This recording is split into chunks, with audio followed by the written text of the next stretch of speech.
Hello and welcome to a sound advice video overview of the PMC Twenty5 23i active loudspeaker.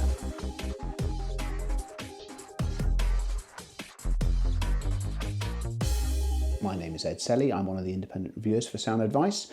What have we got here? Well, the 23i is the smallest floor standing member of the PMC 25i range. It's a two-way design, and it makes use of a 19mm tweeter with a 34mm surround behind this grille, and that crosses over to a 140mm long throw mid bass driver. This is a very narrow and slender loudspeaker, and you're thinking, well, that probably can't generate too much heft. It has a secret weapon.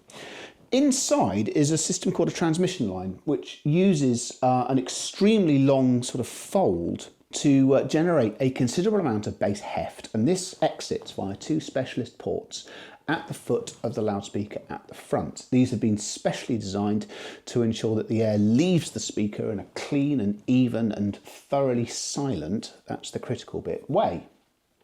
Now, if you want, you can have one of these to which you connect to an amplifier and it behaves like a perfectly normal floor standing speaker.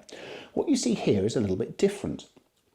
The large crossover panel at the back has been removed, and in its place is a new crossover system which is powered and then sends the split signal to each driver via a 100-watt Class D amplifier, one per driver, 200 watts in total, 400 watts for a pair of loudspeakers.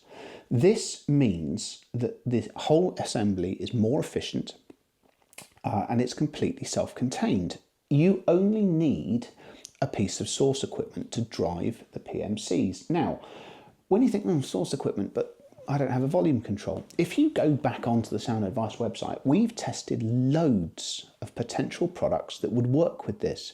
I've done a video for the Blue Sound Node Icon very recently, and that was actually used to help me test this. If that doesn't blow your frock up, we've done the Cambridge Audio EXN 100, which would also do the job very nicely. And if you're thinking, I don't want a streamer, well, the Quad 303 preamplifier would be just as effective. PMC's done their homework here, whereas a lot of active loudspeakers hitting the market are smart, they have their own streaming and digital functionality built in. This is essentially going to front a conventional system, and I think there's a gap in the market for that. I think it's a very astute way of doing it, and it simplifies the process that PMC has had to undergo to do this. It simplifies the process so much that if you already own a passive pair of 23i's, you can just buy the powered section and change it over yourself. And I genuinely mean it yourself. You don't have to send them away for that to be done. Even if you have the preceding models, you can use exactly the same module to turn them into an active speaker as well. It must be said that that does help soften the cost slightly. This is not a cheap product. A pair of them are yours for £6,000. Now sure, you don't need an amplifier because the amplifier is built in, but you still need a fair amount of equipment to make them function. And I have to be honest, whilst I think that they're extremely well made, they're relatively attractive, and I can't really argue with the nature of how they present, it's still quite a lot of money. I will say that some of those misgivings, apprehensions, you choose your words, have disappeared under test. This is like a 23i, and I have actually tested the non-active version of this speaker in the past, so I do have a point of comparison. It does all of the things I liked very much about that passive version, it just does them a bit better. Why would that be the case? I mean, in theory, I was connecting an amplifier that cost more than these amplifier modules did to the passive version, so how can the active one be better? Simply put, with the crossover making sure that everything's being done exactly as PMC wants it to be done, and then amplifying from there, every last ounce of what this speaker is capable of is being extracted in the active version, and that isn't necessarily the case in the passive version. I didn't think it was lacking in bass when it was used with an external amplifier, but this version has a huge amount of clout. I also have found that it's slightly more forgiving at the top end. The end result is that this is an extremely likable product. It delivers an extremely big sound from not a lot of cabinet, and you've made a saving on the amount of equipment required to connect to it. I mean, in the case of the system with the Node Icon, I should say, that I've been testing the review samples with, that's 3 boxes. Now, it does need 3 mains plugs, and you do need to make sure that there's the means of running a cable from the back of the source equipment to the speakers. So you're not necessarily making a saving or reduction in the amount of string involved.